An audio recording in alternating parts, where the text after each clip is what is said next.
Hello and welcome everyone to RimWorld Odyssey. You want it, and I got it. And thanks to our good friends over at Ludion Studios, I get to play and share with you this adventure in this masterpiece of a DLC early. But enough yapping, let's dive right on in. To start us off, we're starting with our own Gravship and all the oodles upon oodles of things that come along with it. But things are not all fun and games, for you see, we've actually landed on a mechhive platform in orbit above the planet, and we've really pissed off the mechanoids. And thus, it won't be long before they've come to eradicate us. We're going to need to take up arms so that we can defend ourselves against the mechanical menace. With our crew of Sissy, the Gravship's pilot, Coleman, the weapons expert, and Woody, the Gravship's co-pilot. We have mechanoids dropping in about 11 or so hours, and we are picking up on our sensors that there are a lot of drop pods heading to our location. Initially, we were hoping to fight them off, but it appears that this attack is going to be massive. Now you're probably saying to yourself, well, Rat Daddy, why don't you gather up all your people, get them on the ship, and let Sissy fly everyone the hell out of there? That's a splendid idea, my friend, but the only problem with that is we have a lot of resources, crucial resources that we'd be leaving behind. And as such, we're going to need to make sure that we can haul them into the Gravship before we fly out of here. And obviously, the issue with that is the mechanoids are coming very soon, so we're gonna need to hightail it as fast as possible. Uh-oh. Well, we did get the majority of them onto the ship. Now it's time for us to get ourselves on there before we have a bunch of scythers ripping us and turning us into mincemeat. Thankfully, it would seem we got aboard just in time as the mechanoids burst forth from their pods and started coming right for our ship, slamming their large bladed limbs onto our doors and all around the hull. And just as we had hypothesized, there were far too many to fight off. It was time for us to skedaddle.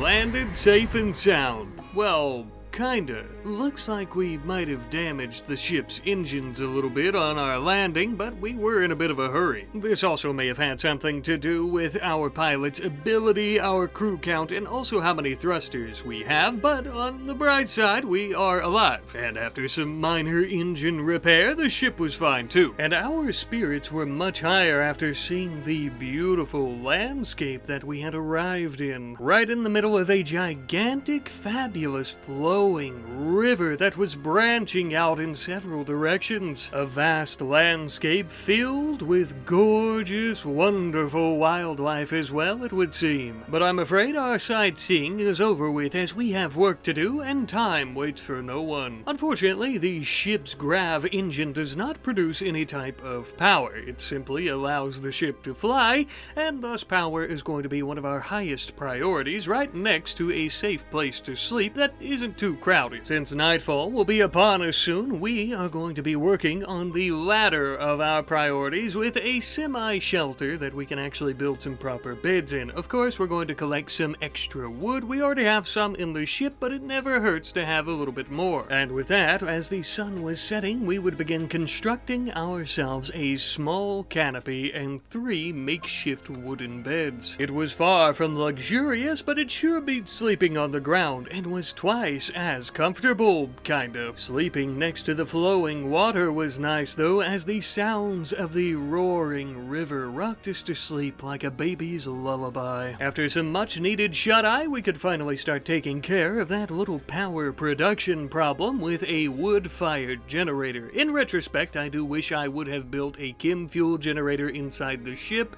as I planned on doing that later, but this is fine for now. You know, now that we've built some lights on the inside of the ship, there is a good chance that perhaps we won't have such a hard time landing it, seeing how we can actually see the controls now that we have a safe semi-shelter to lay our weary heads at night, as well as some proper power flowing throughout the ship.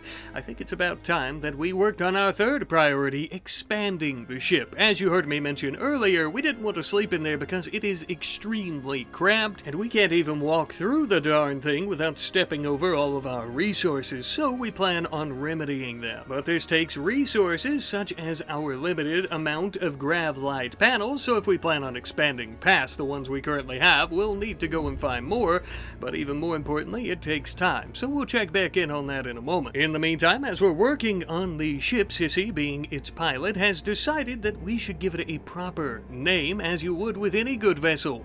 We've settled on the name of Mechanoid's Bane. Now, this seems like a bit of an odd name, or a corny name. Well, it probably is pretty corny, to be honest with you, but it's because the primary goal, I believe, of this series, as of right now, is going to be hunting down the mechhive to finish it off once and for all, to stop them from trying to kill us. Speaking of, a local squirrel has decided to try to take the reins from the mechanoids to try to take us down, but he was dealt with pretty swiftly.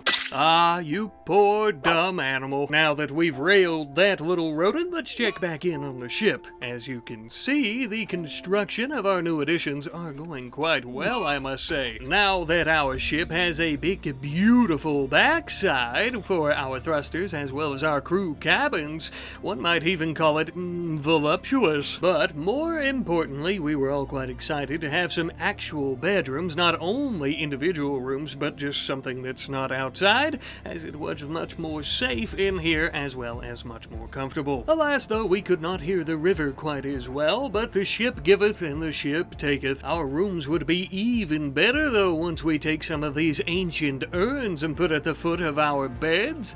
Let's just hope they don't contain the remains of any dead ancients or anything of that sort. We are also deconstructing some of these ruins for steel, as it is a very useful resource, as I'm sure you could guess. We had already used up a lot that we had in storage, and thus we needed more and more and more to continue expanding and improving the ship. Some of these improvements include a proper pilot's chair for our Captain Sissy, as well as a steel table and some stools to eat at. That way no one's having an absolute fit over eating without a table. And, perhaps a little bit more important, 2 additional thrusters on the back of the ship. Not only would they assist us with taking off whenever we need to leave, but they will give us a lot of additional control over the ship when landing as well, and just also during flight. But we'll only be able to test them out at the earliest in 2.3 days, when our other engines are cooled down enough. While we're waiting on that to happen, I suppose we'll just sit around and take in the beautiful scenery, as well as build ourselves a tiny wooden shack with a makeshift research table so that we can educate ourselves. First and foremost, of course, we are going to be researching batteries. Since we're producing power, we need somewhere to store all the excess power. But another research project that we want to get around to, and most likely really our primary focus for the ship in terms of our long-term goal, is gun turrets, and we want to use these to turn our Gravship into basically a gunship. And thus, as you could suspect, we want to use our gunship to take down mechanoids and this damn dirty mechhive. And this idea to create a gunship was actually an idea that was given to me by our friends over at Tales of the Rim, who you should subscribe to if you haven't already, as they make some amazing RimWorld cinematics. As soon as he heard about the Gravships in the blog post, he recommended the idea, knowing that I would love it, and indeed I do. And truly, I think that turning the Gravship into a gunship Gravship will actually help it live up to its name of Mechanoid's Bane as well. But that's a long-term project. We have a lot, and I really do mean a lot of research to do in the Gravship, and also in terms of different types of turrets before we get anywhere close to that. So while we're unlocking new different types of research, we're also going to be working on some defenses around the ship, or so I thought. Before we could get our defenses done, it would appear that we are being attacked by by a singular waster pirate, who appears to be planning out her attack. While she's doing that, I think we're going to plan out a preemptive attack of our own. After moving closer and realizing she was a singular person with a knife and no armor, we decided to just move in as best we could, taking a little bit of cover, though it wasn't really needed, and shooting her to the ground. Easy peasy lemon squeezy. Now, as she lay here bleeding out in front of us and the rain started pouring down, we felt empathy and pity for her. We believe in second chances, and thus we decided to start patching up her wounds as best we could with some of the dirt lying around. We would end up taking her into the ship and giving her a makeshift prison cell in our dining room. We were hoping that some of our kind words as well as our hospitality might convince her to join us with time. Though, seeing how she was just trying to stab us in our kidneys a few moments ago, it's probably going to be a little bit of time, just a teeny bit. And in that time, we would actually finish up our defenses that we were working on, being some wooden barricades as well as some wooden bridges, allowing us to move around the river much easier, not only for working, of course, but also in case we have to run away. But I know what you're thinking, all this work and no play? Not to worry, my friends, we were sure to take breaks here and there, such as our Captain Sissy here taking a nice swim, or perhaps a bath, or perhaps both, to be honest with you. These vac suits can get a little bit rank after a few days, but once we had our defenses and other things that we were working on completed, it was time for us to continue expanding the ship itself, with this being the nose of the ship, as we're going to be adding in a kitchen as well as a food storage area, and perhaps most importantly the cockpit, where all of our crew is going to be when we're actually flying this bad boy. And with that, my friends, our ship is no longer super cramped and crowded and things like that. We actually have some room to move around, which also means that we also have plenty of room to build new items and things that we need to keep it powered, and also to store more materials and yada yada yada. Absolutely perfect, as we needed plenty of room for all the batteries we're about to start building in the ship. It would also seem that the ship's sensors are picking up the energy signatures of another grav core, though the signature is quite faint, meaning that it's most likely underground, possibly in a ruined city in an ancient stockpile not too far from here. And by not too far from here, I mean several days' journey away, but only a hop and a skip for the ship. But at the moment, we're not quite ready for that, as we have plenty of prep work that needs to be done. First and foremost, we need to get our power generation source inside the ship itself so we can take it with us. As I'm sure you could guess, that would be the best way to do this. And we are going to be doing a chem fuel generator, so we also need to create a biofuel refinery so that we can make our own fuel. Once that was finally completed and we started turning some of the nearby trees into fuel for the ship and we got it powered up, the only thing left for us to do now is to pack up anything else that we didn't want to leave behind, like some of the resources at the wood-fired power generator and even our wooden barricades. I know I'm being a little nitpicky here, but I wanted to take as much as humanly possible. And besides, these barricades would serve us better now as thruster fuel. And before we left, I also wanted to add in 4 brand new chem fuel tanks. Now, I technically didn't need to do this, and realistically, I probably should have waited because it took up some time and resources, of course, which are very crucial to us at the moment, but I wanted to be proactive and go ahead and get ahead of it. You'll notice that these tanks are actually behind steel walls, and the reason for that is because I don't want any explosions coming out into our cockpit or our kitchen or literally anywhere else,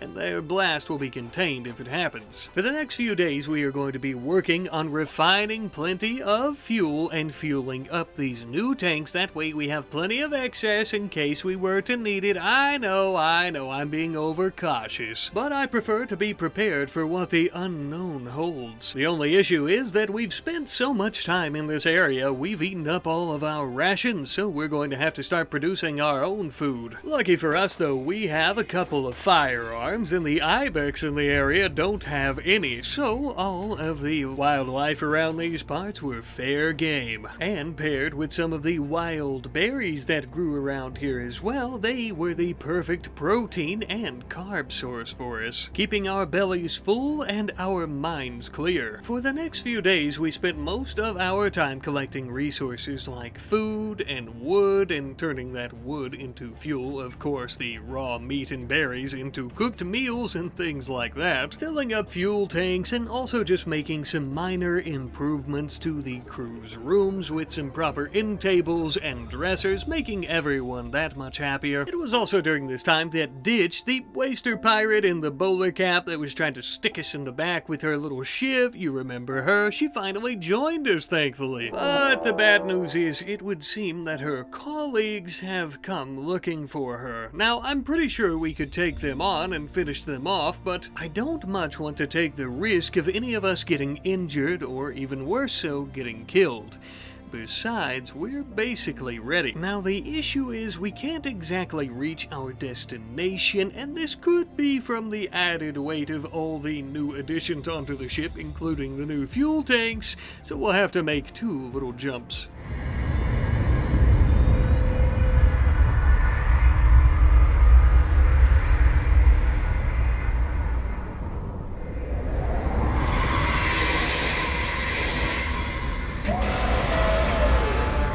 We landed on the outskirts of an ancient town without any issues. Kinda. We accidentally overcharged our grav engine on the landing, and, yeah, it's gonna take a little bit more time for it to cool down, but that's okay, don't worry. Besides, there are much worse things to worry about, like the fact that this little town is right in the middle of the Scarlands, a land mangled by war and consumed by past battles. We've never visited them ourselves, but we have, of course, heard tell, as all who live in the rim of the galaxy have, about all the bloodshed and casualties that took place here. These regions are absolutely littered with the structures of once great civilizations. Now, only memories. And perhaps worst of all, they are packed to the gills with disease-ridden animals. Let's try not to get bit by any of them. They look a bit contagious. So, as you could guess, these lands are a little bit dangerous, and we really need a plan of attack. So, we all sat around before leaving the ship planning out what everyone needs to do to survive while we're waiting on the engines to cool down to get us to our true destination. Coleman and Woody would begin exploring throughout the ruins of this little town, looking for any useful items and resources. There was mostly nothing of note, but on occasion we would find a few containers with steel and components, which are always useful. While they're out adventuring, Ditch and the others would begin actually setting up some growing zones so that we could grow some rice, some cotton, as well as some psychoid leaves. While Sissy was working on psychoid brewing as a research project, which wouldn't take all that long, I just forgot to record it.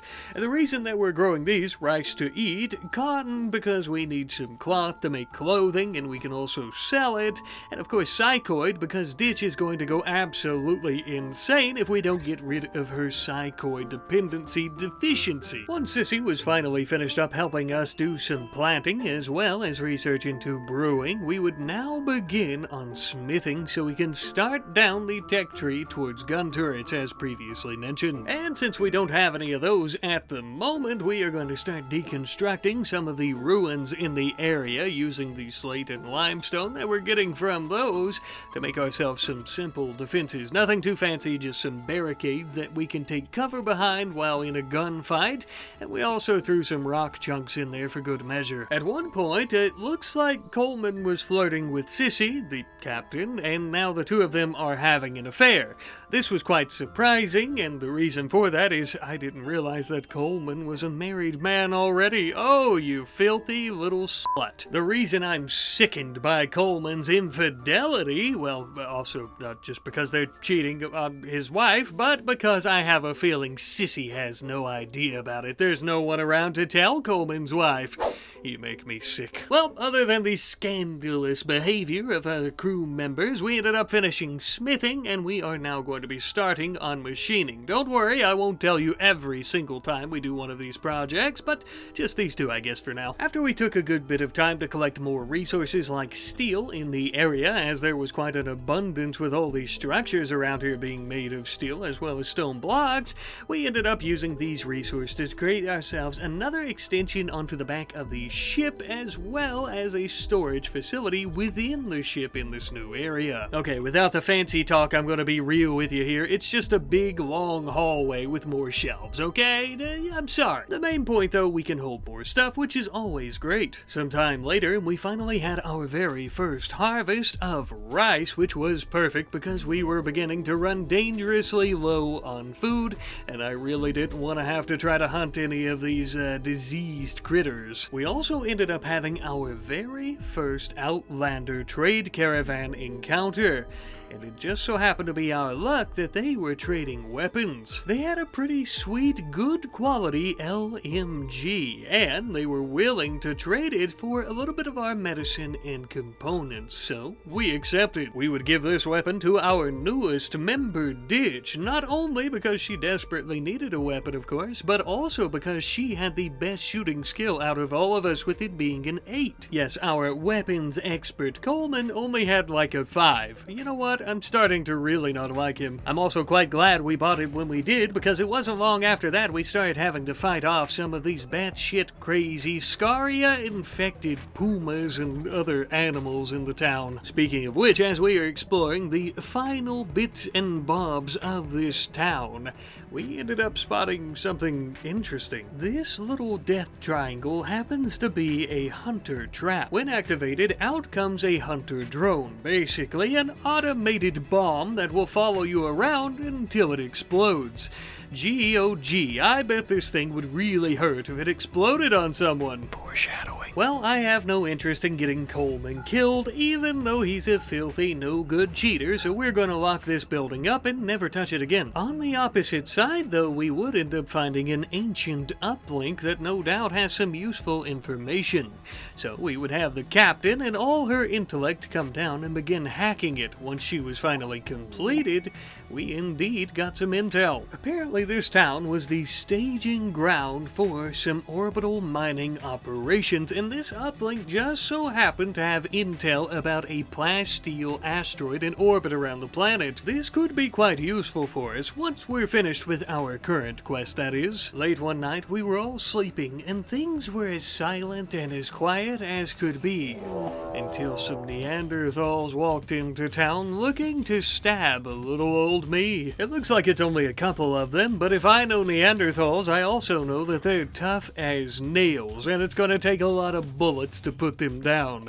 And so it would. The first one would absorb a good bit of these bullets before finally dying, and then the second wasn't too far behind, although he seemed to have survived. And again, we had been met with the moral dilemma of whether or not we shoot this Neanderthal between the eyes and put him down for good, or do we tend to him out here shoving rocks into his wounds and give him a second chance. We went with the latter, mostly because not only would he be a great fighter, but he had an absolutely stellar plant skill. So we'll take him in and try to convince him to join us. If we could convince Ditch, I think we could convince anyone. Speaking of Ditch, she was working her little waster arse off on growing all of our crops, and we had finally gotten plenty of cotton as well as psychoid leaves, meaning we could finally brew up some proper psychoid tea for her, getting rid of her deficiency and a negative mood debuff, which has been causing her to have tantrums and destroy a lot of stuff in the ship lately. We won't talk about it because it's not a problem now. We also finally finished our research into machining, but like I said, I'm not gonna bring up all the projects, so moving on. We ended up having a large storm coming into the area with toxic rain that would slowly sicken anyone that's not under the roof of the ship,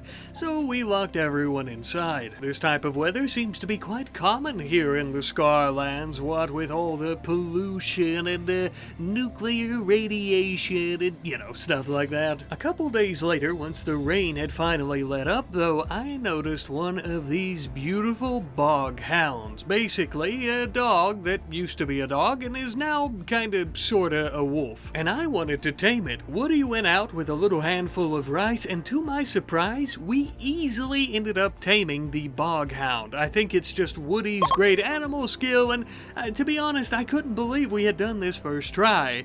Don't get too attached though, because later on, towards the end of the episode, I completely lost it, or killed it, or something. Spoiler alert. Sorry. But until that happens, he can nuzzle our colonist and we can pet him and enjoy our time with him and maybe give him a bath because he kinda smells like death. And hey, maybe he can help us load all this stuff up into the ship before we leave. Or not, because he's not trained. But either way, our shelves are stocked and our grav engine is ready. It's time for us to head to our final destination.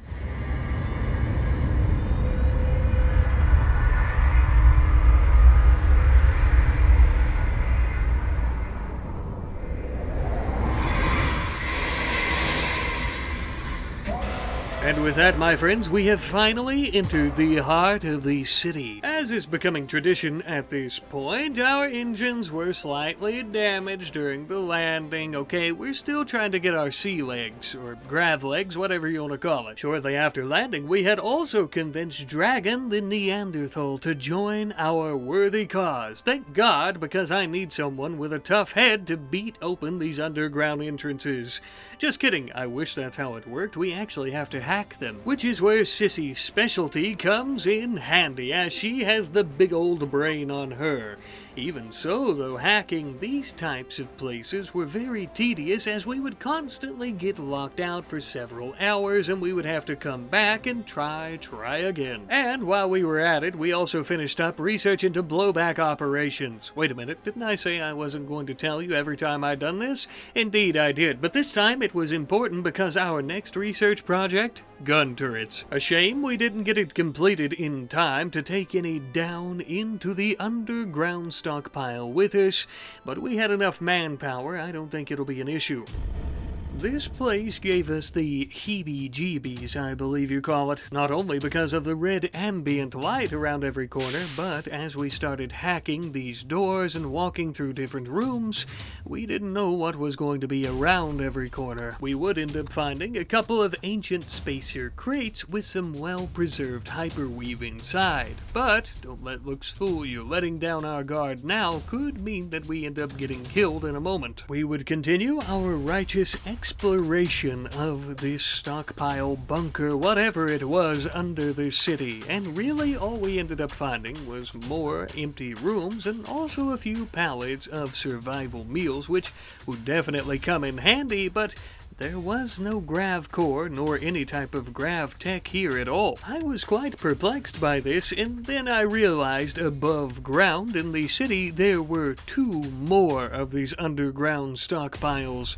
Surely the grav tech is in one of them, and thus so continues our expedition into these cavernous places. After the captain had successfully hacked into the second one, we would end up doing much of the same, exploring it just as we had the one previous, finding many survival meal pallets and things like that. Perhaps these are doomsday bunkers, we said to ourselves as Coleman wandered into a room not paying attention, activating a hunter drone, which ended up exploding and downing him, damn near killing him. Thank God Ditch wasn't too far away and she could immediately begin tending to the wounds of Coleman the filthy cheater. No, I'm not going to let that go. He's fine though, don't worry. And we ended up opening up yet another spacer container which had some grav light panels, which we took as a good sign that the grav tech must be in this stockpile. But after Woody ended up chopping a few insectoids in half with his axe, we quickly came to realize that the grav core that we were looking for was not in this place, which was some pretty shitty news. But some good news back up on the surface in the ship. We finished our research into gun turrets,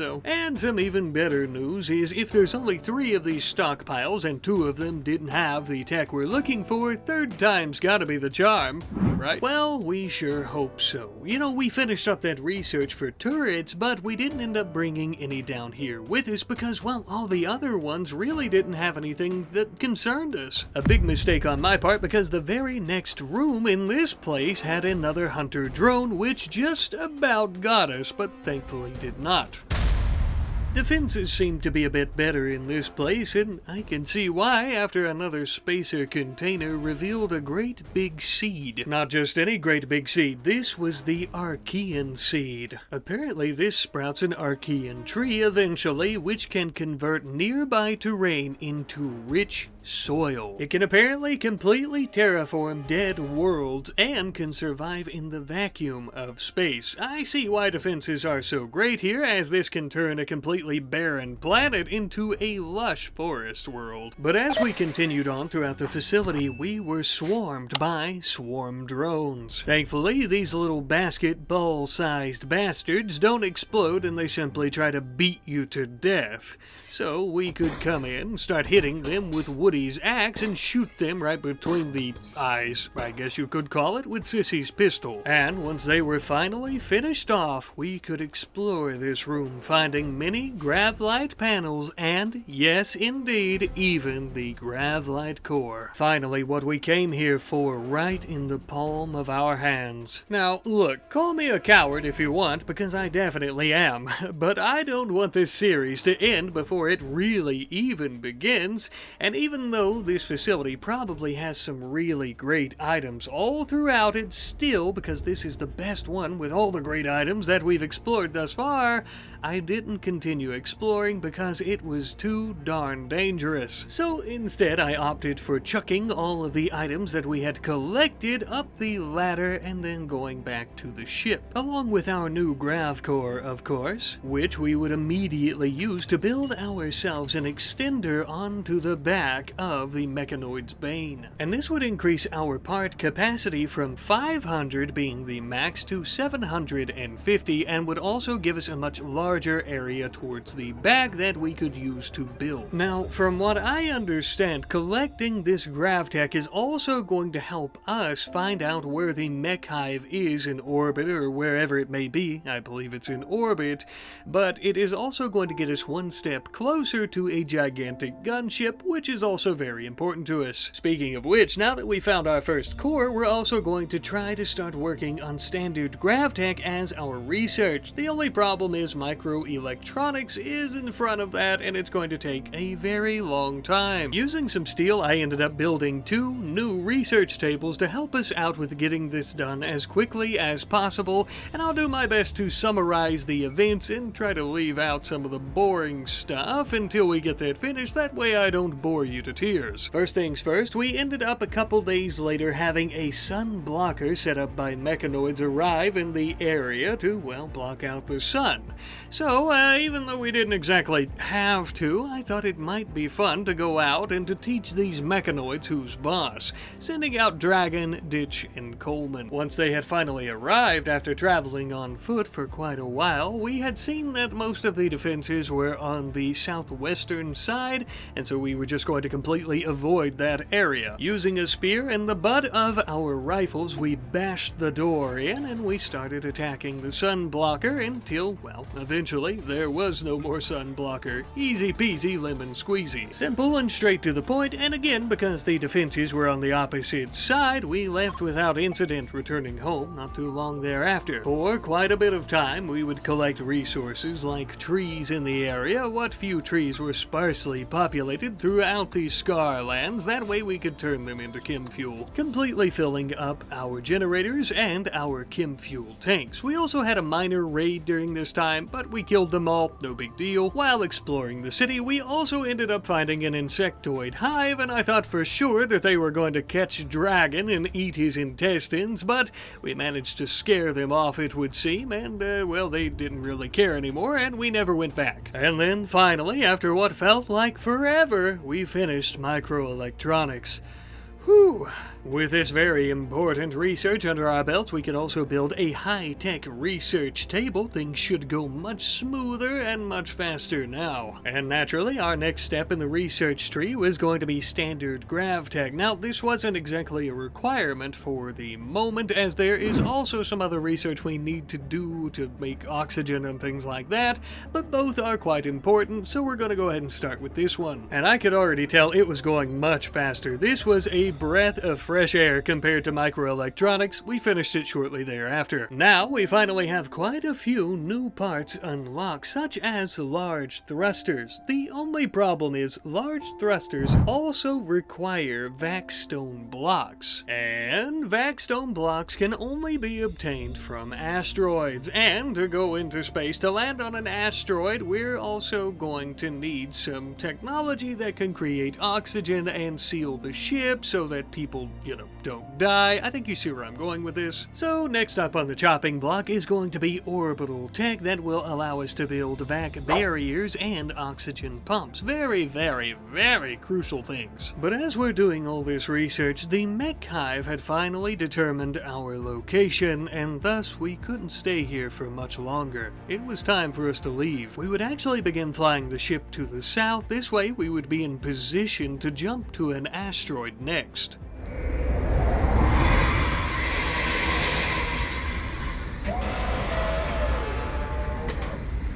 This place was probably the coziest that we had landed in thus far. This is a glacial plain, an icy, cold biome that also has many trees, surprisingly enough, which was perfect for refueling the ship. But as mentioned, it was very, very cold, and until this point we hadn't built any heaters inside the ship as we didn't really need them. But oh boy, did we quickly need them here. And it would seem that we got them done just in the nick of time as a great big blizzard would set into these lands right after that.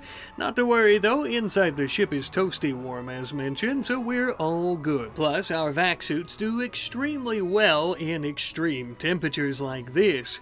Although Dragon and Ditch didn't have vac suits, so we quickly used some of our cloth to throw together some parkas for them. Ah, there we are, snuggly warm like the rest of us. As we were finishing up our research and waiting on the engine to cool down for us to take off once more, we detected some cargo pods that had landed nearby containing a holy shit ton of kibble. It's almost like the RimWorld gods want us to tame another animal after we lost our dog. We're not going to talk about that though.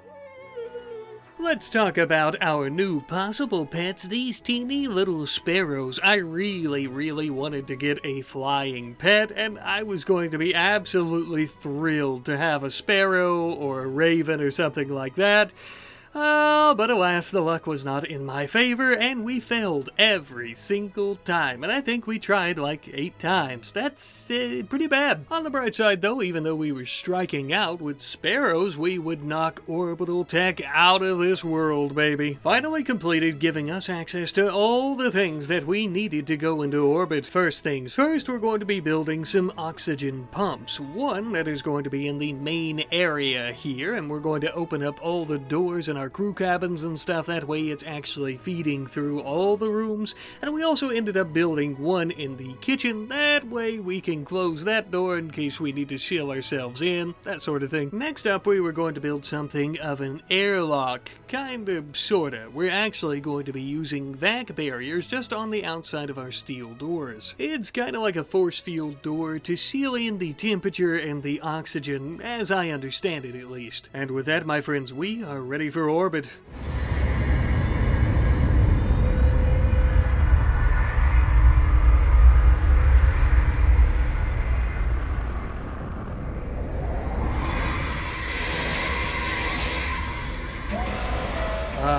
finally back among the stars where we belong. Our very first asteroid. And surprisingly this time around, we didn't even take any damage when landing. Wow, we're getting the hang of things, huh? We have achieved a lot today, but there is still so much more to do, even though we've made plenty of milestones towards our ultimate goal of a great big gunship and taking down this mechhive. I suppose the rest will have to wait. For now, my friends, I bid you farewell.